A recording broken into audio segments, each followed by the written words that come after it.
Let's talk to Elliot Keck from Taxpayers because we broke the news a little bit earlier in the show that Birmingham City Council is effectively bankrupt. The local authority, which is the largest in Europe, has issued a Section 114 notice preventing all but essential spending to protect its core services. And they say the reason they've done it, and they've had to do it, is because they've got such a big bill to settle over equal pay claims. That amounts to 760 million quid.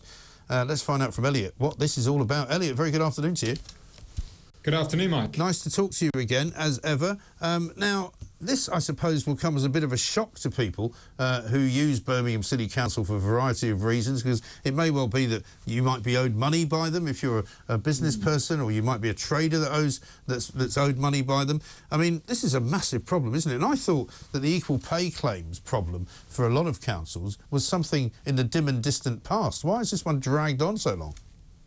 Well, good afternoon, Mike. And to put this into context, this is the largest local authority in Europe that has now declared what is effectively bankruptcy. Yes. Councils can't go fully bankrupt. They can issue a Section 114 notice, which means that they won't spend anything other than what they're legally required to spend. So anybody that is legally owed money by the council shouldn't be under threat. The reason why this has gone on so long, seemingly, is because, quite frankly, the council haven't got to grips with the problem as much as they should. I was going through the annual accounts this morning, and they were referencing problems with equal pay right back in their accounts in 2006 to 2007. And there are still talks within the council about what to do to ensure equal pay. So I think the council simply haven't got to grips with the issue. Right. And this goes back to the time, and I remember doing the story at the time, where suddenly there was equal opportunity kind of legislation passed, and it was imperative that all organisations paid men and women the same money for the same job. God knows what would happen now if they tried to actually draft legislation which only had two genders.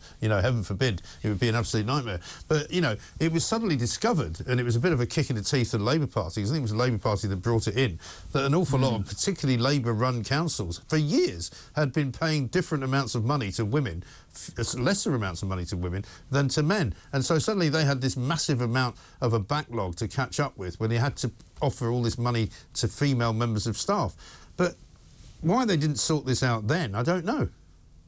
Well, absolutely. And in the case of Birmingham City Council, what looks to have happened is that roles where men dominated were receiving bonuses, whereas roles that were dominated by women weren't receiving the same level of bonuses. So it wasn't as clear-cut as they were giving more money to men and less money to women. They were giving more money to roles in which men dominated. And the Supreme Court ruled in 2012 that Birmingham City Council and others had to address this problem. Birmingham City Council, ever since then, has been trying to play catch-up, but they haven't been doing it fast enough. So that's 11 years, though. I mean, this is similar to the concrete problem that we discovered last week. You know, it would appear that they've kicked things into the long grass for so long that finally, presumably, somebody's just closed them down and just said, look, you know, you can't get any more money. I mean, is that what's happened? As a banking organisation, or somebody just said to them, you know, you haven't literally got any more liquidity, so you're going to have to stop spending? Yeah, they have essentially a gap in their current day-to-day budget that they haven't been able to fill. They do have reserves. The latest accounts showed that they had £1 billion in reserves. I think that's something that does need to be looked at. But ultimately, it's a lesson for other councils. It's a lesson to other public bodies that if you have one of these problems coming down the track, even if you may not think it's going to be a problem for 5 to 10 years, it's your responsibility to put in place the measures that need to be put in place to ensure that you're not having to end up being the largest council in the whole of Europe and declaring bankruptcy. Yeah, and so would this possibly mean that they won't be able to commit to certain services? I mean, will we suddenly find people in Birmingham ringing up the show saying they haven't collected the bins for 4 weeks because they can't afford to pay whoever is the outside contractor if they have one?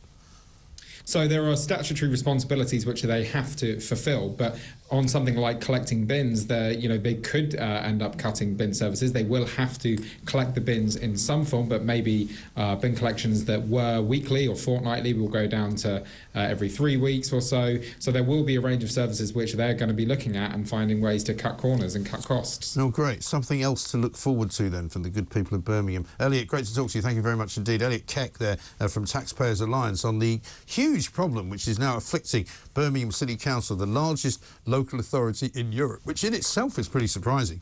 They're not going to be able to pay out any money to an awful lot of people to whom they owe it. So that is going to lead them into more difficulty, one would have thought.